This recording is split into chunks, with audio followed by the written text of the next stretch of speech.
Hi, today we're going to show you how to make some alternative milks. Alternative milks can be so costly on your wallet, and today we're going to make oat milk, which you can make at less than half the price of what you can buy at the shops.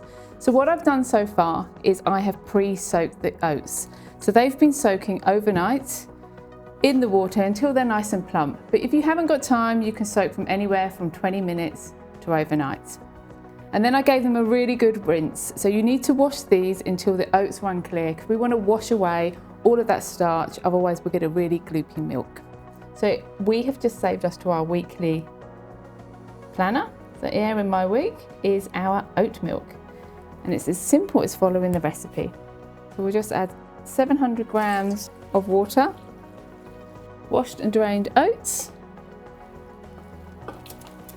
And if you like to sweeten these up, we can pop some dates, maple syrup, honey, or neither.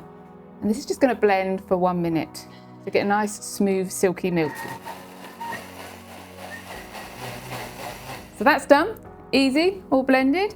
The next step is to strain it. Now, if you've got a second bowl, you can place your nut milk bag straight over your second bowl. If not, just use a jug or a mixing bowl that you have in your kitchen. So we're just going to pour straight into the bag.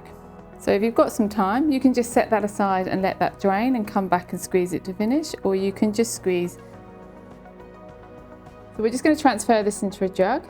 If you prefer it a little bit thinner, just add a touch more water. And there's so many alternatives on here that you can make: cashew, almond, soy, all on your Thermomix saved in cookie dough. So it was that easy to make your own oat milk. Super simple. Give it a try and make yours at home.